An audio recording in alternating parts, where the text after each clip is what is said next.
La personne qui m'a amené, c'est Patou, le couple Patou. Et le problème, c'était un problème de santé et de vie. Parce que j'étais menacée. J'étais beaucoup menacée. Et combien de temps tu as ces problèmes? Ça fait longtemps. Ça fait plus de 10 ans que je suis menacée. Et quand tu étais dans ces problèmes, c'est le problème, ça a causé quoi dans ta vie ça a causé quoi dans ta vie? Ce problème, c'est d'abord, je peux dire, la santé. Il y a des périodes où je suis toujours malade. Les périodes où je suis toujours malade. Et quand tu es venu dans l'église synagogue de toute la nation, c'est quoi qui s'est passé? Quand je suis venue ici, quand je suis venue dans la synagogue, le jour où on m'a fait la délivrance,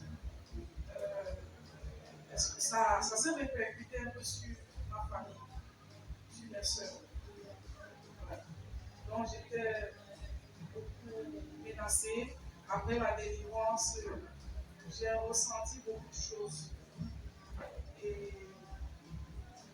aussi mon problème de santé, que j'étais malade, mais tout le temps je ne savais pas ce que c'est. Au moins à l'hôpital, on a pu détecter, après ma délivrance, ce qui me dérangeait.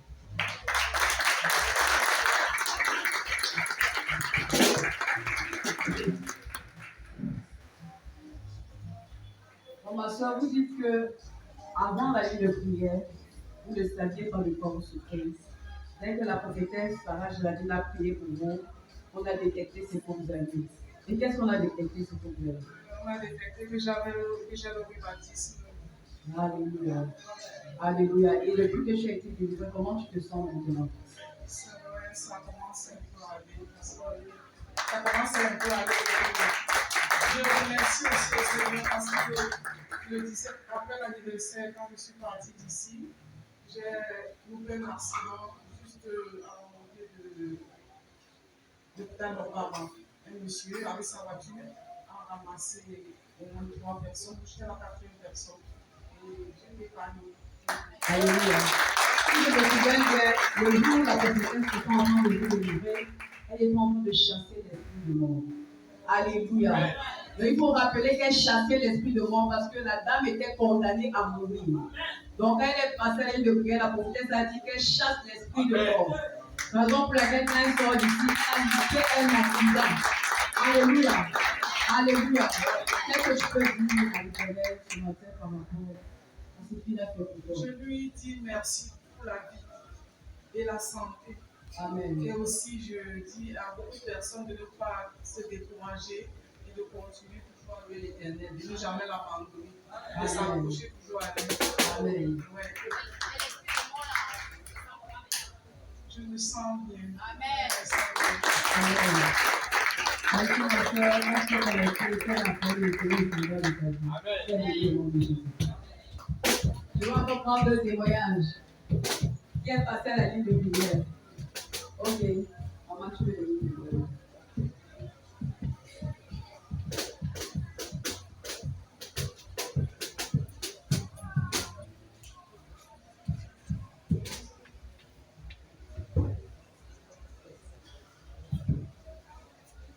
Et salut le peuple de Dieu. Moi, je suis la sœur Séraphine. Quand j'arrive ici, c'était par la grâce de frère Roger. Je ne venais pas... Enfin, je venais le saluer parce qu'il m'a dit qu'il avait quelque part où il louait Dieu. Et le jour que je suis arrivée, on me dit que je suis seulement allée lui dire bonjour et me présenter. Mais bien avant, on sympathisait. Elle me dit, il y a un poison qui rôde autour de toi, donc fais très attention. Si on ne te fait pas manger, tu vas traverser. Comme je n'ai pas mangé, on m'a fait traverser. En 2002, j'ai traversé le poison, les 2 pieds que vous voyez là, je ne marchais pas. mes pieds s'étaient penchés un jour. J'ai fait 3 mois sur place.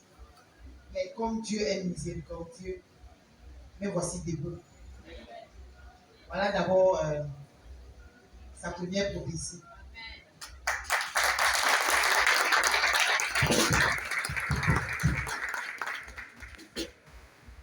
Je suis rentrée de là où j'étais. Après, mon époux a demandé qu'on se déplace pour la vie parce qu'on était dans une zone enclavée.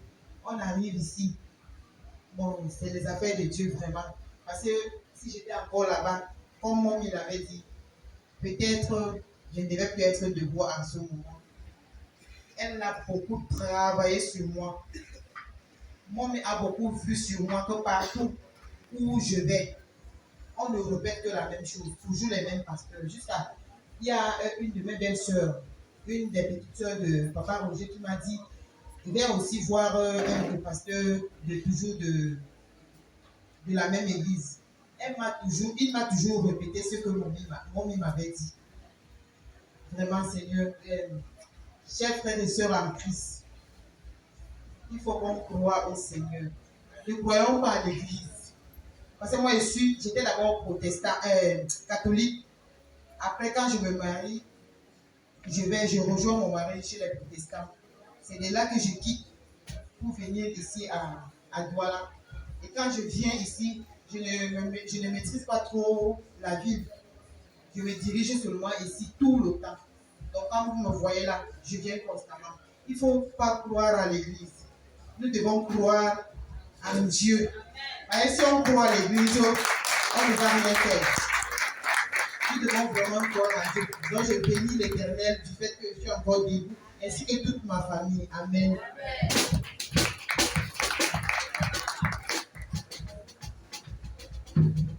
Hello. People know our sister where she came. Peut-être vous connaissez notre sœur lorsqu'elle est venue et vous regardez là maintenant. Elle est ici là. Elle est là la place. Je vais demander quelque chose à ma sœur. Ma sœur, comment est-ce que tu te sens maintenant? Comment est-ce que tu te sens? Comment tu te sens? À merveille. À merveille. Je n'ai plus trop de problème. Amen. Ma soeur reste connectée et fait la parole de Dieu pendant le temps. Tu es béni au nom de Jésus. Ma soeur en lunettes, ça va bien témoigner. Acclamez très fort parce que c'est la foi. Viens même avec ton conjoint. Venez ensemble. Venez ensemble. Venez à deux.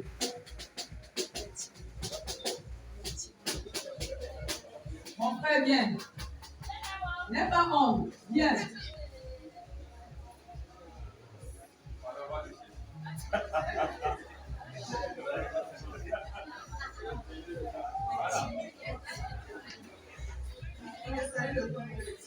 Amen.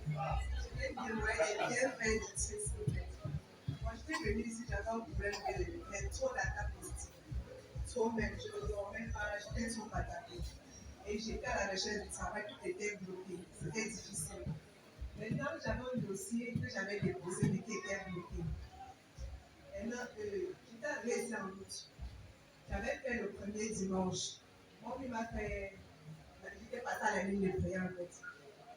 Bon, après la ligne de prière de mon premier dimanche, ce qui suivait, c'était la nuit de prière. J'étais venue à la nuit de prière, j'ai prié. La semaine qui suivait, on m'appelle que l'on refait notre dossier. Je suis bien avec. C'est pour ça que j'avais refait le dossier. Je n'ai pas fait 2 à 3 jours après que j'ai commencé le travail. Alléluia. Attaque pour le roi de moi. Alléluia.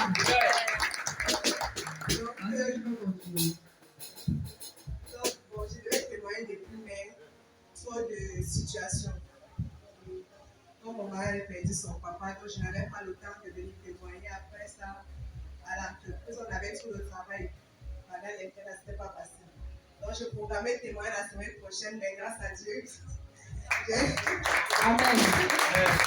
Amen. Donc, j'ai vraiment mon délivrance en train de passer. C'est en train de passer, je ne ressens plus trop les attaques. Je dors bien maintenant, je peux tout va bien. Amen. Est-ce que ton mari qui est à côté peut continuer ce que tu dis? Bonsoir. C'est ce que je voudrais dire, tout ce que tu as fait, sur la situation délicate. Bon, moi, j'ai un passé de terre et bas. On va regarder les gens sur une forme de feu. On dit à venir que hier soir, encore, il va nous soutenir. Parce que ça fait 1 an de Dieu en décembre 2022.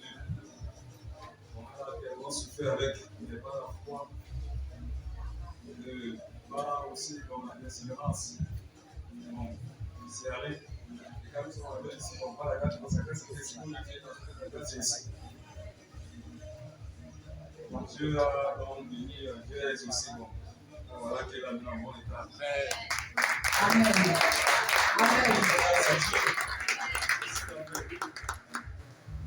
Tout ce qu'il a envie de faire, et tout ce qu'il fera davantage. Bon, il va servir.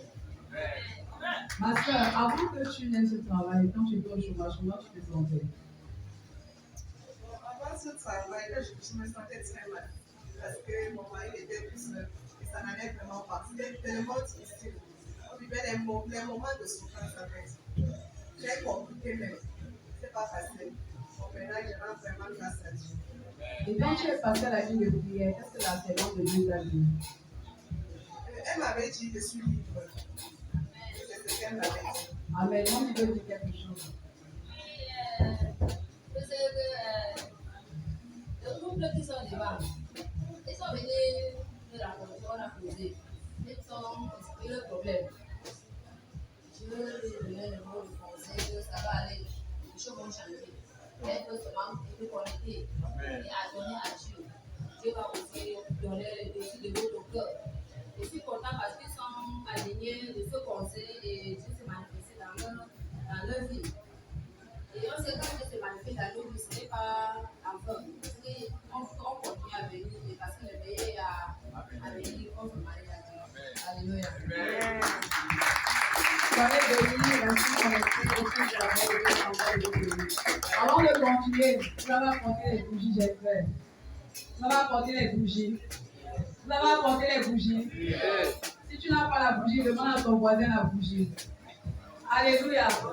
Si tu n'as pas la bougie, demande à ton voisin la bougie. Et quand tu vas allumer ta bougie, s'il te plaît, ne la dépose pas au sol. Alléluia. Parce qu'il y a le gazon qui est agressif. Alléluia. Parce que nous entrons déjà en 2024. Alléluia. Alléluia. Après avoir souhaité bonne année, tu vas préparer 3 sujets de prière que tu vas écrire sur un papier. Alléluia. Tu prépares ton action de grâce. Tu déposes des sujets de prière sur l'autel. Tu mets l'action de grâce dans le papier. Commence à préparer ta bougie.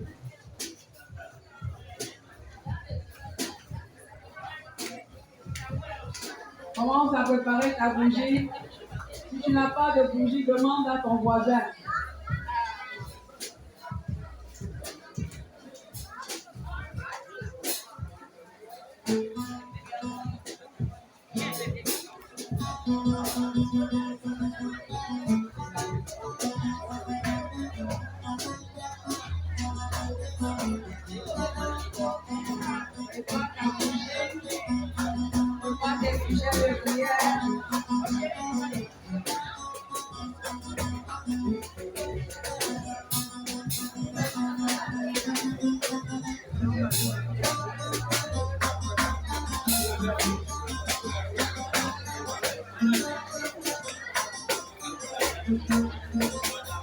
Prépare ta bougie.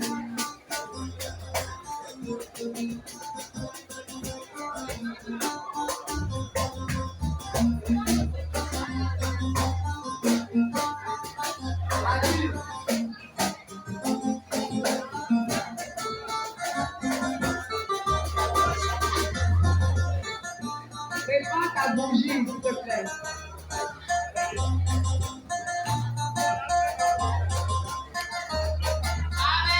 Ceux qui sont à la cuisine, faites après d'abord.